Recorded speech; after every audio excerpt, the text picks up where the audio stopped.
என் கிறிஸ்தவ ஜனங்களுக்கு என் அன்பின் வாழ்த்துக்கள். இந்த வீடியோவில் என்ன பார்க்க போகிறோம் என்றால், அதாவது ஜான் ஜெபராஜ் தான் ஒரு கேவலமான செயல்களை செய்து இயேசு கிறிஸ்து நாமத்தை அப்படியே வீணில வழங்கி கள்ள தீர்க்க தரிசனம், மெஸ்மரிசம் எல்லாவற்றையும் கொடுத்து துணிகரமாக கிறிஸ்துவின் நாமத்தை வீணில வழங்கி அவர் இப்போ ஜெயிலுக்குள் சென்றிருக்கிறார் என்பதை நீங்கள் அறிவீர்கள். இப்பொழுது ஜாமீன்ல தான் வெளியே வந்திருக்கிறார். இந்த வீடியோ பார்த்துட்டு வாங்க. ஐயா சொல்லுங்க. ஜே அவர்கள் தற்காலிக ஜாமீனில் வந்திருக்கிறார். அதை விடுதலை என்றால் எப்படி ஏற்றுக்கொள்ள முடியும் என்பது மக்களின் கேள்வியாக இருக்கிறது. அருமையான கேள்விக்கு உங்களுக்கு தெளிவான விளக்கங்களை பதில சொல்ல நான் விருப்பப்படுகிறேன். இப்படி இந்த சூழ்நிலை இருக்கும்போது இந்த வீடியோவில் பார்த்த இந்த நபர் ஒரு சர்ச் நடத்தி கொண்டிருக்கிறார். ஒரு சர்ச் நடத்தி கொண்டிருக்கிறதுல அந்த அம்மா கேட்குது, ஐயா ஜே ஜாமீன்ல தான் வந்திருக்கிறார், அதை குறித்து உங்களுக்கு என்ன, ஜே விடுதலை ஆவாரா அப்படின்னு இந்த அம்மா பாவம் அந்த அம்மா இப்படி கேட்கு. இது எதற்கு கேட்கிறார்கள் என்றால் நான் அதையும் விரிவாக கூறுகிறேன். அவருடைய சேனலில் நீங்கள் பாருங்கள். அவர் சர்ச் வைத்து அவர் தன்னை ஒரு பெரிய தீர்க்கதரிசி மாதிரி காண்பித்து கொண்டிருக்கிறார். அப்படி பெரிய சேரில் இந்த நித்யானந்தா உட்காந்துருப்பார்லாம், இல்லை அப்படி ஒருத்தர் உட்காந்துருப்பாங்க, நான் பெரிய தீர்க்கதரிசி, அப்படி இவர் பெரிய ஏசாயாவோட பெரிய தீர்க்கதரிசி, அப்படி அவர் காண்பித்து கொண்டிருக்கிறார். நிறைய பேருக்கு தீர்க்க தரிசனம் அவர் சொல்லியிருக்காங்க, நிறைய பேர் ஒரு தேடி வருகிறார்களாம். அதனால இந்த அம்மா கேட்கிறது, ஜான் ஜெபராஜ் ஜாமீன்ல வந்திருக்கிறார் அல்லவா, அவர் விடுதலை ஆவாரா இல்லை விடுதலை ஆக மாட்டாரா என்று அந்த அம்மா தீர்க்கதரிசிட்ட தீர்க்க தரிசனம் கேட்க வந்திருக்குது. ஒரு தீர்க்க தரிசனத்தை எந்த தீர்க்க தரிசனம்லாம் கேட்கணுங்கிற அந்த காமன் சென்ஸ் கூட இல்லாத அளவுக்கு இப்பொழுது கிறிஸ்தவம் சென்று கொண்டிருக்கிறது. இப்பொழுது உண்மையில நான் கூறுகிறேன், எரேமியா தீர்க்கதரிசி, ஏசாயா தீர்க்கதரிசி, பவுல், பெரிய பெரிய தீர்க்கதரிசிகள்லாம் இந்த உலகத்தில் இருந்திருந்தார்கள் என்றால் இப்படிப்பட்ட இந்த கேடுகிட்ட இந்த தீர்க்கதரிசி, இந்த ஏமாத்துகின்ற தீர்க்கதரிசி, அப்பாவி விசுவாசிகளை ஏமாத்தி கொண்டு இருக்கிற தீர்க்கதரிசிகள்லாம் பார்த்து கண்ணீர் விட்டு அழுதிருப்பார்கள். இல்லாவிடில் இயேசு கிறிஸ்துவை போல சாட்டையை கொண்டு இவர்கள் அத்தனை பேரும் அடித்திருப்பார்கள். அவ்வளவு தூரத்து கீழ்த்தரமாக இயேசு கிறிஸ்து நாமத்தை வீணில் வழங்கி கொண்டு இருக்காங்க. அவர் நமக்காக அவருடைய பரிசுத்த இரத்தத்தை சிந்திருக்காரு. இவர்கள் துணிகரமாக அவருடைய நாமத்தை வைத்து பரிசுத்த சீர்குலைச்சல் இவர்கள் பண்ணி கொண்டு இருக்கிறார்கள். இந்த வீடியோவை என்னுடைய தெரிஞ்ச ஒரு நபர் தான் எனக்கு அனுப்பியிருந்து அவரும் கமெண்ட்ல போய் கேட்டிருந்திருக்காரு, இப்படி பேசி கொண்டு இருக்கிறீங்களா, நான் விரிவாக இந்த வீடியோ ஃபுல்லாக பாருங்க, அவர் என்ன பேசியிருக்கிறார் என்பதை நீங்கள் பார்க்கும்போது தான் தெரியும் எவ்வளோ கீழ்த்தரமாக சேர்ந்து பேசியிருக்கிறார் என்று. அதுதான் என்னுடைய ஃப்ரெண்டு கமெண்ட் பண்ணி கேட்டிருந்திருக்காரு, இப்படி பேசுகிறீர்களே அப்படின்னு சொல்லி கேட்டிருக்கேன். அந்த கமெண்ட்டே அவர் டெலீட் பண்ணி விட்டார். சரி, இப்போ அவர் என்னதான் அவர் பேசியிருக்கிறார் என்று உங்களுக்கு கேட்க நீங்கள் ஆவலாக இருப்பீர்கள். இந்த வீடியோ பார்த்துட்டு வாங்க. பேதுரு சிறைச்சாலையில போட்டுறாங்க. அவருக்காக விசுவாசிகள் எல்லாம், அப்போஸ்தலர் 12ஆம் அதிகாரம் 5ஆம் வசனத்துல அவருக்காக விசுவாசிகள் எல்லாம் சேர்ந்து ஊக்கமா ஜெபம் பண்றாங்க. அந்த வீடியோ நீங்க பார்த்துருப்பீங்க. எவ்வளவு கீழ்த்தரமா பேதுருவோட போய் ஒப்பிட்டு இந்த ஜான் ஜெபராஜை பேசி கொண்டிருக்கிறார். எங்க பேதுரு எதற்காக சிறைச்சாலைக்குள்ளே போனார்? ஜீவனுள்ள தேவனுக்காக அவருடைய சுவிசேஷத்தை சொன்னு அவ்வளவு பாடுபட்டு அவர்கள் அப்படி பரிசுத்தமான வாழ்க்கையை வாழ்ந்தது நிமித்தம் அதை பிடிக்காதனால் பேதுரு சிறைச்சாலைக்குள்ளாக சென்றார். அவருடைய சுவிசேஷத்தை இயேசு கிறிஸ்து தான் அந்த ஒரே ஒரு கடவுளுங்கிற சுவிசேஷத்தை கொடுக்கும்போது யூத ஜனங்கள் அவரை சிறைச்சாலையில் கொண்டு போட்டார்கள். அந்த பேதுருவோடு இந்த ஜான் ஜெபராஜை இவர்கள் ஒப்பிட்டு பேசிக் கொண்டிருக்கிறார்கள். எவ்வளவு கீழ்த்தரமாக போய் கொண்டிருக்கிறது, கேவலம். பாலியல் தொல்லை வழக்கில் சிக்கிய பாதிரியார் ஜான் ஜெபராஜ் கேரளாவில் வைத்து கைது செய்யப்பட்ட நிலையில் போலீசார் காவலில் எடுத்து விசாரிக்க முடிவெடுத்திருப்பதாக தகவல்கள் வெளியாகியுள்ளது. இதுக்கும் நிறைய பேர் என்னுடைய கமெண்ட் செக்ஷன்ல ஜான் ஜெபராஜ் பெரிய ஆளு, ஜே ஃப்ராடு ஜேஜேங்க, ஃப்ராடு ஜேஜேக்கு போய் பேதுருவோடு ஒப்பிட்டு கொண்டு இருக்கிறார்கள். நான் ஒன்றை மட்டும் நான் இன்றைக்கு கூறுகிறேன், கிறிஸ்துவ நிமித்தமாக நான் கூறுகிறேன், விபச்சாரக்காரர்கள் கூட பரலோகத்துக்குள்ள பெயர்வார்கள். இந்த வீடியோவில் பேசிக்கொண்டிருக்கான நம்முடைய ஜே அவர்களுக்கு நாம் ஜெபிக்கிற ஜபத்தினாலே இவனுக்கெல்லாம் கடும் ஆக்கினை. தெளிவாக புரிஞ்சு கொள்ளுங்கள். இதே நிலைமையில் இவர் சென்று மதித்தால் இவருக்கு கடும் ஆக்கினை. இவர் ஒருவேளை இந்த வீடியோவை அவர் கேட்டாலும் கூட தயவு கூர்ந்து இன்றைக்கு மனம் திரும்பி எல்லா வீடியோவும் டெலீட் பண்ணுங்க. ஏனென்று நான் ஏன் கூறுகிறேன் என்றால், விபச்சாரக்காரர் கூட பரலோகத்துக்கு போயிடுவார்கள் என்றால் அவர்கள் கூட போயிடுவார்கள், இவர்கள் ஏன் போக மாட்டார்கள்? ஏன் போக மாட்டார்கள் என்று நீங்கள் கேட்பீர்கள். ஏனென்றால் இவர்கள் இயேசு கிறிஸ்து நாமத்தை வைத்துள்ள விபச்சாரம் பண்ணி கொண்டிருக்கிறார்கள். அதனால்தான் வேத வசனம் கூறுகின்றது, அதிக ஆக்கினை அடையும்படிக்கு அநேகர் போதகர் ஆகாதிருங்கள். போதகர்னா சும்மா கிடையாதுங்க. பேதுரு அப்படிப்பட்ட பரிசுத்தமான வாழ்க்கையை வாழ்ந்திருக்கார், பவுல் அப்படிப்பட்ட பரிசுத்தமான வாழ்க்கையை வாழ்ந்திருக்கிறார். இப்பொழுது நானும் வீடியோவில் வந்து பேசுகின்றேன் என்றால் நான் தான் ஆகாதவனாய் போகாதபடிக்கு, அப்படின்னா நான் பேசுகிறேன், நான் அதன்படி வாழணும். அப்படி வாழ முடியலையா, பேசவே கூடாது. அதான் வேத வசனம், அதான் பவுல் கூறுகிறார், நான் தான் ஆகாதவனாய் போகாதபடிக்கு என்னுடைய சரீரத்தை ஒடுக்கினேன் அப்படின்னு கூறுகிறார். அப்படின்னா போதகத்துக்குள்ள நம்ம வந்து தலையை வீடியோல கொண்டு காமிச்சோம்னா நம்மளுடைய வாழ்க்கை எவ்வளவு பரிசுத்தமாக இருக்க வேண்டும் என்பதை வேதம் நமக்கு போதிக்கின்றது. அப்படிப்பட்ட பரிசுத்த வாழ்க்கை வாழ்ந்த பேதுருவோடு இந்த அயோக்கியன், இந்த கேடு கெட்டவன், கள்ள தீர்க்க தரிசனம் உரைத்தவன், மெஸ்மரிசம் பண்ணினவன், செழிப்பின் உபதேசத்தை கொடுத்து ஏமாத்தினவன், இவனை போய் ஒப்பிட்டு இவர் பேசிக் கொண்டிருக்கிறார். இவன் எவ்வளவு பெரிதான ஒரு அயோக்கியனாக இருப்பான். இப்பொழுது ஒன்று மட்டும் தெளிவாக வந்து புரிகிறது. நாங்கள் நினைத்தோம் இவ்வளவு காலத்துக்கு ஜான் ஜெபராஜ், இந்த ஜெசூடியன், இந்த ஜஸ்டின், இவர்களை போன்ற இந்த பால் தினகரன், இந்த பால் தங்கையா, இவர்கள் தான் கேவலமானவர்கள் என்று நினைத்தேன்.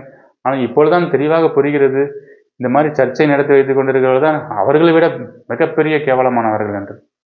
அப்படி என்றால் இப்பொழுது இன்னும் ஒன்றை நாம் தெளிவாக புரிந்து கொள்கிறோம். இந்த ஜான் ஜெபராஜ், இந்த ஜஸ்டின், இந்த பால் தங்கையா போன்றவர்கள் எங்கே இருந்து எழும்புகிறார்கள் என்றால் இப்படிப்பட்ட சர்ச்சில் இருந்துதான் இவர்கள் எழும்பியிருக்கிறார்கள் என்ற உண்மை விது நிமித்தமாக நமக்கு தெரிய வருகின்றது விசுவாசிகளே. அப்படி என்றால் இப்படிப்பட்ட அயோக்கியர்களையும் கேவலமானவர்களையும் உருவாக்கி விடுறதும் எழுப்பி விடுறதும் யார் என்றால் இந்த சபைகள் தான், இந்த அத்தனை கட்டட ஆலயங்கள் தான் எழுப்பி கொண்டிருக்கிறது. ஆகிய இப்போ இந்த வீடியோவை நீங்க பார்த்துட்டு வாங்க. அன்றைக்கு ரோதை என்ற ஒரு சகோதரி முதல்ல வந்து பார்க்கறாங்க பேதுருவை. அப்ப சிறைச்சாலையில் இருந்தவராச்ச, எப்படி வந்தாரு? ஆனா அவருக்காக ஊக்கமா ஜெபிக்கிறாங்க. ஆனா அவங்களுக்கு சந்தேகமா இருக்கு. இன்னைக்கும் அப்படிதான் வந்து மக்களுக்கு ஊக்கமா ஜெபிக்கிறோம், ஆனா மக்கள் சந்தேகப்படுறீங்க. சந்தேகப்படாதீங்க, வந்தது பேதுரு தான், வந்தது பேதுரு தான். உங்கள் ஜபத்தினால் விடுதலையாக போகிறது ஜே தான். இந்த ரோதை அம்மாவாம், இந்த அம்மா போய் பேதுருவை போய் அந்த அளவுக்கு ஜெபித்தார்களாம். உடனே பேதுரு வெளியே வந்துட்டாராம். நீங்களும் விசுவாசிகளை அந்த அளவுக்கு ஜெபிக்க வேண்டும், விசுவாச குறைவுல இருக்கக்கூடாது, விசுவாசத்தை ஜெபிங்க. அதே போல் ஜே வெளியே வந்துருவார், எப்படி பேதுரு வெளியே வந்தாரோ அப்படின்னு இவர் வந்து பேசிக் கொண்டிருக்கிறார். என்ன கேவலம் பாருங்க, இவ்வளவு தூரத்துக்கு கீழ்த்தரமாக கிறிஸ்தவம் வந்து சென்று விட்டது. இவரெல்லாம் ஒரு தீர்க்கதரிசியா? அவளும் ஏமாற்று. பாவம் அந்த அம்மா, ஐயா ஐயா ஜே வெளியே வரான்னு இதன் கீழே அப்பாவி விசுவாசிகள் உட்கார்ந்து கொண்டிருக்கிறார்கள். இவரெல்லாம் பார்த்து ஐயா ஐயான்னு கூப்பிடக்கூடிய அளவுக்கு ஒருத்தருக்கும் வேத வசனம் தெரியாமல் போய்விட்டது. சீக்கிரமத்தில் இவர்களுக்கு எல்லாருக்கும் அழிவு நடக்க போகுது. தயவு கூர்ந்து ஒவ்வொருத்தரும் மனம் திரும்பி கிறிஸ்துவை நீங்கள் பிடித்துக் கொள்ளுங்கள், வேதத்துக்கு தயவு கூர்ந்து திரும்புங்கள். பரிசுத்த ஆவியானவர் தான் உங்களை வழி நடத்தணும். பரிசுத்தாவியை பெற்றுக்கொண்டு அவருடைய வழிநடத்துதல் படி தயவு கூர்ந்து அவருடைய சித்தத்தின்படி இந்த உலகத்தில் பரிசுத்தமாய் வாழ்ந்து விட்டு செல்லுங்கள். இவர்கள் பின்பதாகலாம் செஞ்சாலும் வேத வசனம் கூறுகிறது, இவர்களும் பரலோகத்துக்கு போக போறதில்ல, போறவங்களையும் இவங்க விட போறது கிடையாது. வசனம் கிளியராக நமக்கு கூறுகின்றது. இவர்கள் பரலோகத்து போகிறவர்களையும் பிடித்து கேட்டுக்கு இழுக்கிறார்கள். அதனால்தான் வேத வசனம் கூறுகிறது, அதிக ஆக்கினை அடையும்படிக்கு போதகர் ஆகாதீர்கள். ஏன்னா அந்த போதகருடைய அத்தனை பேருடைய வேலையும் இப்பொழுது 99% போதகர்கள் அத்தனை பேரும் தமிழ்நாட்டில் இருந்து கொண்டிருக்கிறான், அத்தனை பேரும் ஊழியமா பண்ணி கொண்டிருக்கிறான், கேட்டுக்கு ஊழியம் பண்ணி கொண்டிருக்கிறான். அவன் அத்தனை பெயர்களும் கேட்டுக்கு ஊழியம் பண்ணி கொண்டிருக்கிறார்கள். கேட்டுக்கு ஊழியம் பண்ணி 99% அந்த விசுவாசிகளையும் அவர்கள் நரகத்துக்கு போவது மட்டுமல்லாமல் இந்த 99% விசுவாசிகளும் நரகத்துக்கு நேராக கொண்டு சென்று கொண்டிருக்கிறார்கள். அப்படின்னா இவர்களுக்கு எவ்வளவு பெரிதான ஆக்கினை மேல இருக்க போகுது, இவர்களுக்கு எவ்வளவு பெரிதான ஜட்ஜ்மெண்ட் நடக்க போகுது. சும்மா விளையாட்டுக்காரியம் கிடையாது இது. இப்ப நான் வீடியோல வந்து பேசிக் கொண்டிருக்கேன், விளையாட்டுக்காரியம் கிடையாது. உடனே நிறைய பேர் கமெண்ட்ல பண்றீங்க, நீ பணத்துக்காக பேசுறேன்னு. நான் பணத்துக்காக பேசுறேன்? கூமுட்ட பயல்களா? கொஞ்சமாவது அறிவு உனக்கு இருக்கணுமா வேண்டாமா? எனக்கு வந்து கடவுள் நிறைய இதுகளை கொடுத்துருக்காரு. எனக்கு பணம் வந்து என் குடும்பத்தை நடத்துறதுக்கு எனக்கு கடவுள் எல்லா விதமான தேவைகளை சந்தித்து கொண்டிருக்காரு. எனக்கு எல்லா விதமான ஆசீர்வாதமும் எனக்கு கடவுள் கொடுத்துருக்காரு. இந்த யூடியூப் வழியாக நான் சம்பாதிக்கணுங்கிற அவசியமா எனக்கு கிடையாது. இதுல இருந்து ஒரு பணத்தை நான் எடுக்க போறதும் கிடையாது. நான் எதற்காக வந்து பேசிக் கொண்டிருக்கிறேன் என்றால், நீ மனம் திரும்பணும், நீ நரகத்துக்கு சென்று விடக்கூடாது என்பதுக்காக தான் நான் வந்து பேசிக் கொண்டிருக்கிறேன். பணத்துக்காக வந்து பேசுறானா? பணம் என்ன யூடியூப்ல என்னங்க அவ்வளவா பணம் வரப்போகுது? ஒரு பைசாவும் வரப்போறது கிடையாது யூடியூப்ல. இந்த யூடியூப்ல இருந்து பணத்துக்காக வந்து பேசுறோமா? நீ நரகத்துக்கு சென்று விடக்கூடாதுங்கிறது தான் வந்து பேசிக் கொண்டிருக்கிறோம். இது நாங்க பேசலன்னா நான் எனக்கு அது பாவமாகிட வேண்டும் என்பதற்காக தான் வந்து பேசிக் கொண்டிருக்கிறோம். அது எங்களுக்கு விரோதமாக நீ பேசுகிறாய் என்றால் கமெண்ட்ல வந்து எவன் எனக்கு விரோதமா பேசுறேன்னா, நீ எனக்கு விரோதமா பேசல, நீ சர்வ வல்லமையுள்ள தேவனுக்கு விரோதமாக பேசுற. பாத்துக்க, அப்படி பேசினா அவரே உனக்கு எதிர்த்து நிற்பார். மனுஷன் உனக்கு எதிர்த்து நிற்கும் கூட உனக்கு தாங்க முடியாது. அவர் உனக்கு எதிர்த்து நின்னா நீ தாங்குவியா? சத்தியம் தெரியலன்னா வந்து கமெண்ட்ல வந்து பேசாத, மனம் திரும்பு. நம்முடைய ஜே அவர்களுக்கு நாம் ஜெபிக்கிற ஜபத்தினாலே இவர் வந்து நிறைய பேருக்கு ஜெபித்து கொண்டிருக்கிறாராம், இவருக்கு நிறைய பேருக்கு சுகம் கொடுத்துட்டு இருக்காராம். அது எப்படிங்க நடக்கும்? இவனே திட்டமும் தெரியுமா ஏமாத்தி கொண்டு இருக்கான். இதே போலதான் நிறைய பேரை நம்ம பார்த்தோம். அங்க ஒருத்தன் ஊட்டியில ஒருத்தன் இருக்கான். Hey friends, praise lord. நாம் ஒருத்தருக்கு சப்போர்ட் பண்ணுறோன்னா அந்த சப்போர்ட் சாலிடாக இருக்கணும். நம்ம அவனை பார்த்தோம். இன்னொருத்தன் பார்த்தோன்னா இன்னொரு அம்மா கனடாவில் இருந்துகிட்டு இருக்கு. அந்த வீடியோவும் பாருங்க. Price Jesus. கர்த்தருடைய நாமத்தில் உங்க எல்லாருக்கும் வாழ்த்துக்கள், வணக்கம். இவங்க எல்லாருமே திட்டமும் தெரியுமாக ஏமாத்தி கொண்டிருக்கிறாங்க. அப்படின்னா இவங்க மூலமா எப்படிங்க சுகம் நடக்கும்? இவங்க சொல்ற தீர்க்க தரிசனம் எப்படிங்க நடக்கும்? அதெல்லாம் கள்ள தீர்க்க தரிசனம். இவங்க இப்படி நாங்க சொல்லி இவங்க மனம் திரும்பாத பட்சத்தில் இதே நிலைமையில் இவங்க சபையை நடத்தி கொண்டு சென்றால் இவர்கள் எத்தனை பேர் மேல கை வச்சு ஜெபிச்சாலும் சரி, அங்க அசுத்தாவி தான் வருமே தவிர அங்க எப்படி பரிசுத்தாவினர் வரும்? பரிசுத்தாவினரே அங்க இருக்காதுங்க. கர்த்தரை ஆவியானவர் எங்கேயும் அங்கேதான் விடுதலை உண்டு. இவங்ககிட்ட செயல்படுறது பரிசுத்தாவியானவரே கிடையாது. இவங்ககிட்ட செயல்படுறது ஃபுல்லா அசுத்தாவி.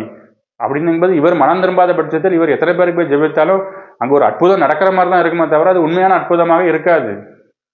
தெளிவாக வந்து புரிஞ்சு கொள்ளுங்கள்.